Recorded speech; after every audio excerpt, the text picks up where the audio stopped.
Everyone laughed at a couple who decided to plant a forest in a scorched desert. Two people against hundreds of acres of dead land, where even weeds refused to grow. But 20 years later, the result shocked even scientists. And now this story inspires the whole world. To understand the scale of what happened, we need to go back 100 years. The Atlantic forest in Brazil is the second richest forest in biodiversity on the planet after the Amazon. Imagine this. On an area the size of a soccer field, more tree species grow there than on the entire east coast of the United States from Florida to Canada. Jaguars, pumas, ocelots, hundreds of bird species, and thousands of plant species lived here, many of which are found nowhere else on Earth. But in just 30 years, people turned this paradise into a living hell. Cattle raising burned the land, mining tore it apart, uncontrolled logging turned green hills into a dead lunar landscape. From the great forest that once covered an area the size of France and Spain together, less than 1/10 remained.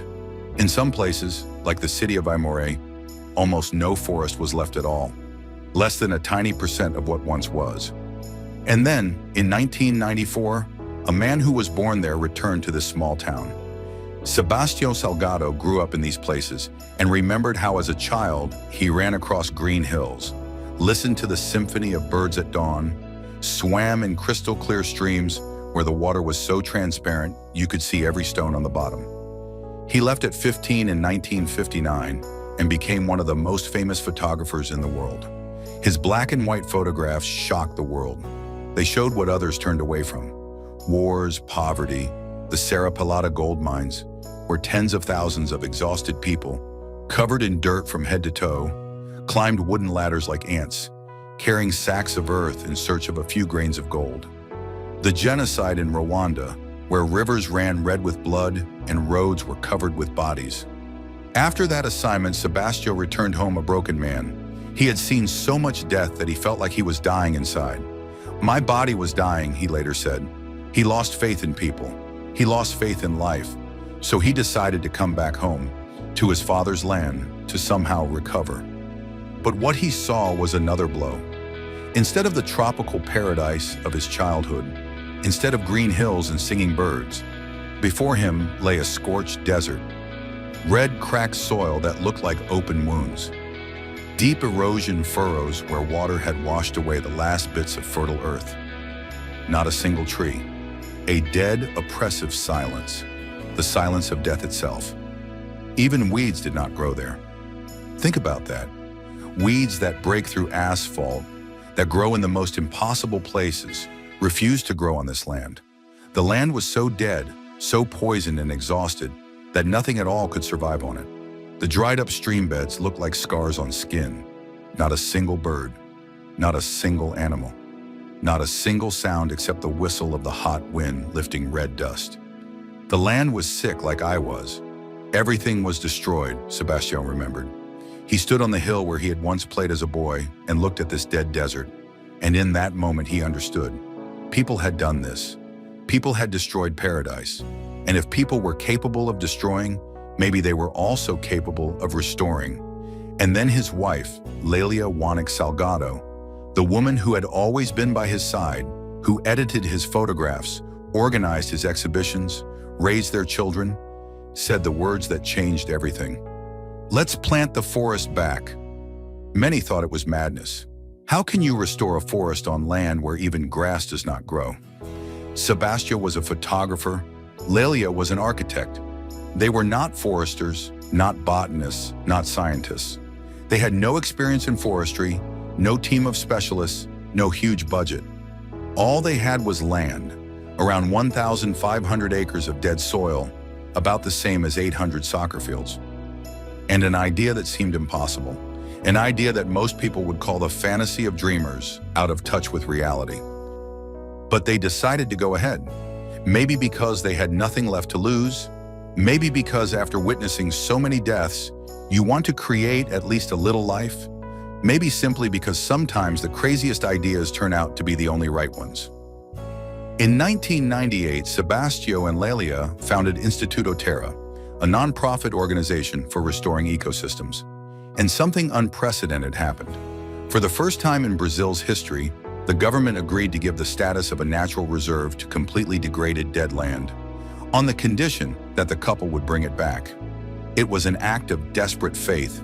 Even the officials stamping the papers did not believe anything would come out of it. The local people shook their heads watching this attempt. Neighbors rolled their eyes and thought the couple were crazy.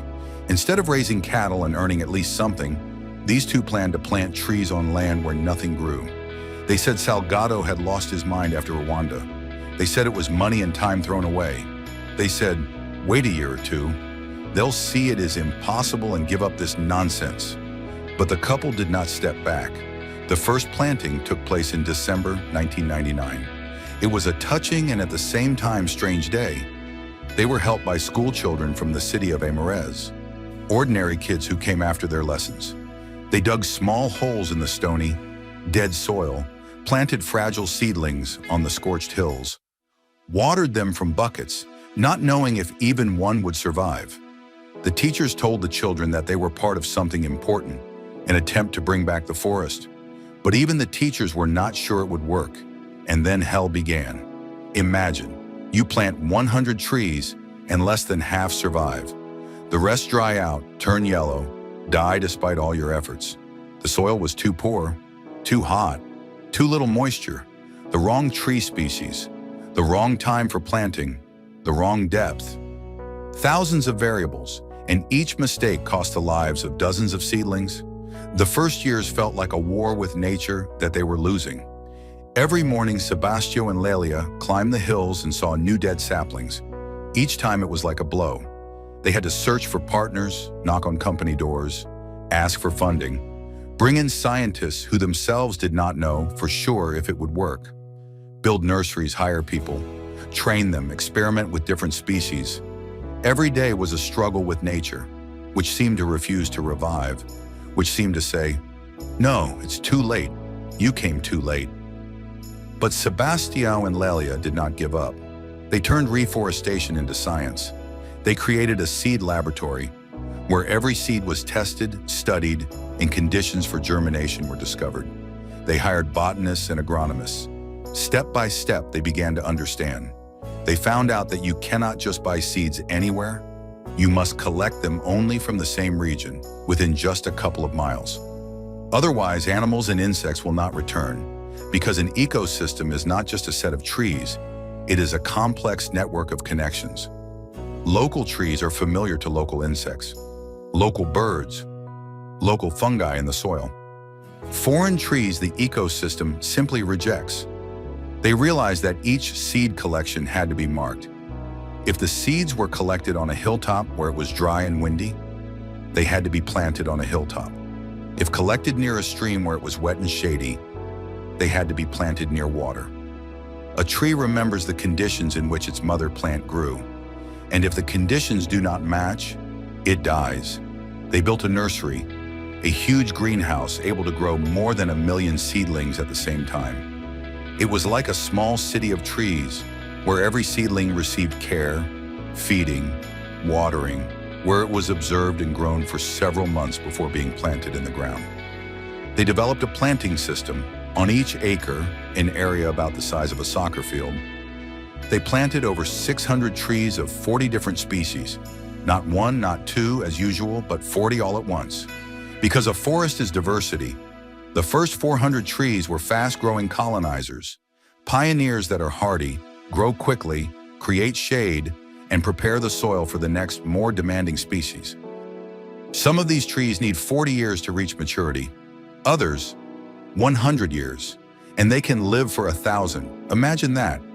They were planting trees that will still be standing in 1,000 years when not even a memory remains of the people who planted them. Year after year, seedling after seedling, acre after acre. This was not a quick victory, not an instant miracle. It was slow, exhausting work. Gradually, the survival rate of the seedlings grew, first to half, then to 2/3, then to 4/5. They were learning to understand the land, to read it, to feel it, to know which tree to plant where, when to water, how to care for it, and the land began to respond. At first shyly, barely noticeable, the first signs of life appeared after a few years. Ants returned, small, invisible, but they came back. Then butterflies, bright spots of color among the green. Then the first birds, at first one or two, then more. The dry springs slowly filled with water again, first as thin trickles, then as full streams. Sounds appeared in the air, the buzzing of insects, the chirping of birds, the rustle of leaves in the wind, the sounds of life. And every new sound was like a victory, like proof that they had not started all this in vain. And then the thing happened that few had believed in. After 10 years, the burned desert was no longer a desert. After 15, it was already a young forest. After 20, a full ecosystem. Young, still growing, but already full of life. Already real. Today, in the year 2025, on those same hills where nothing grew, more than 3 million trees now stand. Almost 300 species, all native to the Atlantic forest. The survival rate of seedlings has reached almost 100%. Out of every 100 trees planted, 97 survive. More than 2,000 springs have been restored. Water is flowing again where the land was dead and dry. Over 1,700 acres of green, living forest now cover the place where there was once only red dead soil. But the most incredible thing is that the animals returned. They did not just return, they came home. The very species that were thought to be extinct in this region, that had disappeared decades ago, that almost no longer existed, returned. More than 170 bird species, including some of the rarest, on the edge of extinction. More than 30 species of mammals, among them ocelots and pumas, elegant, deadly predators that had not been seen here for more than half a century. When the BBC filmed a documentary and set cameras throughout the reserve, they captured amazing images. A puma stalking among the trees, an ocelot drinking from a restored spring, flocks of rare birds nesting in the branches. The ecosystem had been fully restored, from tiny ants and termites to the predators at the very top of the food chain. The circle was complete. Life had returned. Scientists were astonished. Biologists, ecologists, and experts from around the world came here. They looked and could not believe their eyes. What had been considered impossible had happened. Before their eyes, dead land came alive again. The United Nations Water Organization recognized the Instituto Terra project as one of the best ecosystem restoration practices, not only in Brazil, but in the entire world. The model created by Sebastião and Lelia began to be studied, copied, and adapted in other countries. Delegations came from Africa and Asia. They learned, took notes, and brought this knowledge back home. The documentary, The Salt of the Earth, about Sebastião's life and work, was nominated for an Oscar, and millions of people around the world saw it. The largest scientific journals, Nature, Science, published articles about the project, and Sebastião himself said, and in his words there was a simple, deep truth. When we started planting the forest, all the insects, birds, and fish came back, and thanks to these trees, I too was reborn. It was the most important moment in my life. The land healed him. The very land that had been sick as he had been sick. He was saving the forest, and the forest saved him. He was bringing the ecosystem back to life, and the ecosystem brought him back to life. He found an answer not only for himself, but for the entire planet. There is only one being that can turn carbon dioxide into oxygen. The tree, he said. We must plant forests. We need native trees. We must collect seeds in the same region. Otherwise, the snakes and termites will not return. The animals will not return, and the forest will stay silent. A dead forest, even if it is green, is not a forest. In the 25 years of Instituto Terra's existence, almost 90,000 people have taken part in their environmental education programs. That is an entire city of people who have learned how to restore nature. Farmers learned how to restore springs on their land. School children planted trees. Scientists and technicians took courses on how to restore degraded land, learning to read the earth, to understand the forest. One farmer who in 2017 planted trees to restore a spring decided to experiment and added fruit trees. Then he started keeping bees because bees love fruit trees. His income grew by 1/3, and during a terrible drought, when neighboring farms lost their harvest because of water shortages, his spring did not dry up. Even more, a second spring appeared, unexpected, as water found its way where it had not flowed for decades. This is not just a story about trees. This is a story about how when you restore nature, nature begins to work for you. It gives water, gives shade, gives fruit, gives life. Today, the Institute has launched a new ambitious program called Terra Doce, Sweet Earth. Its goal is to restore more than 4,000 springs and plant another 2 million trees through agroforestry, where restoring nature is combined with growing cocoa and coffee. This is not just ecology, this is a new economy. This is proof that ecology and economy are not enemies. You just have to think clearly, and they become allies. That it is possible to earn money by restoring nature instead of destroying it.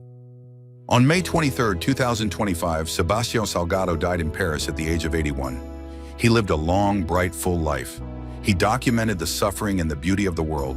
His photographs hang in the greatest museums on the planet. Millions know his name. But the last 25 years of his life he devoted not to filming death, but to creating life. He proved that a human being can be not only a destroyer, but also a creator. His ashes were scattered over that very land he had helped bring back to life. The land that once healed him, and that he healed in return. He returned to where it all began, home. But the story of Instituto Terra did not end with Sebastião's death. His wife Lelia, the woman who first said, "Let's plant the forest," continues the work. Their son Juliano now leads the Institute. The programs are expanding. Partners all over the world, from Zurich Insurance to the German KfW Bank, are financing new projects. The plan is grand: to restore 300,000 springs in the Doce River region, to turn over 32,000 square miles, an area larger than Ireland, into a green zone, changing not only the landscape but also people's minds, to show that restoration is possible, that not everything is lost, that even after disaster, life can return. What began as the crazy idea of two people, a photographer and an architect who knew nothing about forestry, became proof that nature can be restored, even where nothing grows, even after decades of destruction, even when everyone says it is impossible. Two people, around 1,500 acres of dead land, and faith that the impossible is possible. They brought back the forest that people had destroyed over 30 years. They saved endangered species by giving them a new home. They proved that even the sickest land can be healed. It only takes time, knowledge, persistence, and faith. Today, if you come to Aimores and climb the hills of Instituto Terra, you will not believe that this was once a desert. You will be met by a symphony of sounds, the singing of dozens of bird species, the buzzing of insects, the whisper of wind in the leaves, the murmur of streams. You will see green crowns stretching to the sky, so tightly interwoven that sunlight barely breaks through. You will feel the smell of living, moist, fertile earth, the smell of forest. And if you are lucky, if you stand quietly and watch closely, you may notice a shadow among the trees, a smooth, graceful movement, an ocelot or a puma, predators that came back home after 50 years of absence. Animals that were almost gone, standing on the edge of extinction, have found shelter here, found home. Lilia calls this forest a child forest because the crowns of the trees are still young, still growing, still reaching upward. This is a forest that has not yet reached maturity, but it will live. Some of these trees are destined to live 1,000 years. They will outlive us all. They will still be standing when only ruins remain of our civilization, when our names are forgotten, when our languages disappear. They will still be standing when the great-grandchildren of the school children who planted the first seedlings in 1999 bring their own children and tell this story, the story of how two dreamers decided to do the impossible and did it. The story that there is always hope, even on the deadest land. The story that one person can change the world around him, and two people together can change the entire planet. The story that we, humans, are not only destroyers, we are also healers. We can kill, but we can also bring back to life. We can turn paradise into a desert, but we can also turn the desert back into paradise.